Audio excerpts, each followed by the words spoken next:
ভগবান, এটা তোমার জন্য। ধরো, কংগ্রাচুলেশন।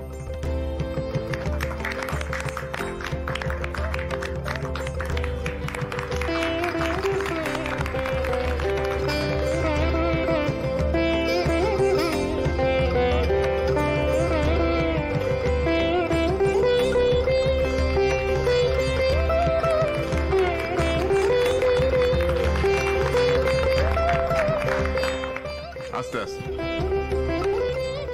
দেখো, মানুষের বয়স বাড়ার সাথে সাথে না অনেক কিছু জানার বাকি থেকে যায়। মানে ধরো কারোর অসুখ করেছে, তখন মানুষকে ওষুধ খেতে হয়, কারণ ওষুধ না খেলে সেটাকে যদি ধামাচাপা দিয়ে রাখা হয় তাহলে কমবে তো নাই, অসুখ আরো বহু গুণ বেড়ে যাবে। এবং এই সত্যটা ভগবান দাস আমার চোখে আঙুল দিয়ে দেখিয়ে দিয়েছে, যেটা এত বছরেও কেউ আমাকে দেখাতে পারেনি। দেখো, আমি জানি যে অফিসে এক শ্রেণীর মানুষ থাকে যারা বিভিন্ন রকম চামচেগিরি করে নিজেদের আখের গোছানোর কাজে ব্যস্ত থাকে, কিন্তু সেটা কথা নয়। কথাটা যেটা, সেটা হচ্ছে যে সেখানে ভগবান দাসের মতন মানুষও থাকে, যে মানুষটা গাল মন্দ খেয়েও এই বিজনেসটাকে নিজের মুখ দিয়ে আঁকড়ে রাখার চেষ্টা করে। তোমার সেলস জিরো, তোমার সেন্স জিরো, তোমার কাজের প্রতি ইন্টারেস্ট জিরো, তোমার স্কিল জিরো, তুমি আসলে একটা বড় জিরো, বড় জিরো, বড় জিরো, বড় জিরো। আসল কথা, ভগবান দাসের মতন এরকম কর্মী যদি আমাদের আরো থাকতো, তাহলে আমাদের এই বিজনেসটা ডোবার জায়গায় এসে দাঁড়াতো না। তাই এই সৎ এবং কর্মনিষ্ঠ ভগবান দাসকে আমি আমার অফিসের অ্যাসিস্ট্যান্ট ম্যানেজারের পদে বসালাম।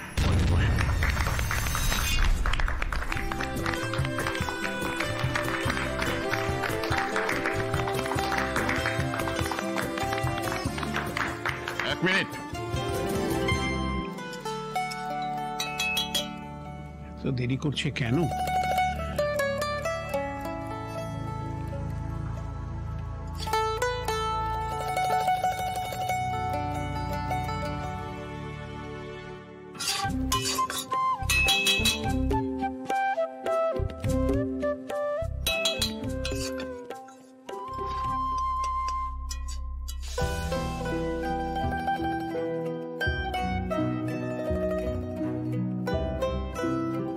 বৌমা, ভগার কি ফিরতে রাত হবে? কিছু বলেছে তোমাকে? না বাবা। ওই তো, আরে তোর জন্য আমি থিতু হয়ে বুঝতে পারছিলাম না পর্যন্ত। হ্যাঁ রে, এই প্রমোশন লেটারটা পেয়েছিস? দে না, একটু দেখবো তোর সম্পর্কে কি লিখেছে, সেটা একটু দেখতে চাই। আজকে প্রমোশন লেটারটা দেয়নি বাবা আমার হাতে। দেয়নি? কিন্তু কেন কেন দেয়নি? বড় সাহেবের একটা ইম্পর্টেন্ট কাজ চলে এসেছিল, উনি দিল্লি চলে গেলেন। ফিরে এসে বলেছেন ওই করে দিয়ে তখন দেবে। আর এই যে এবার প্রমোশনের আশা ছাড়ো, চাকরিটাই না চলে যায় দেখো এবার। এসব কি কথা বৌমা? এভাবে কি কেউ কখনো কথা বলে? আর কি বলবো বাবা, মন্দির থেকে ফিরে আসলো, মানবটা যদি রাখতো তাহলে এত করে প্রমোশনের চিঠিটা হাতে নিয়ে নাচতে নাচতে বাড়িতে ঢুকতো। কার নজর দোষে যে ছেলেটার ভাগ্য এইরকম ওলট পালট খাচ্ছে কে জানে।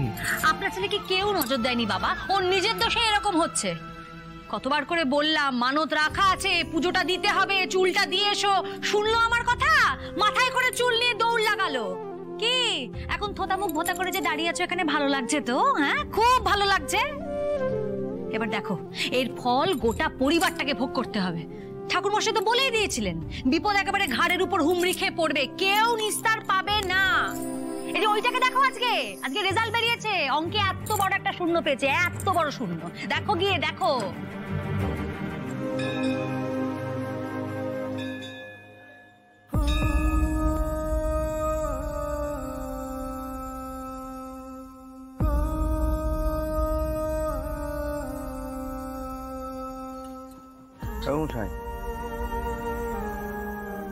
কি ব্যাপার আজকে আবার কি মনে করে?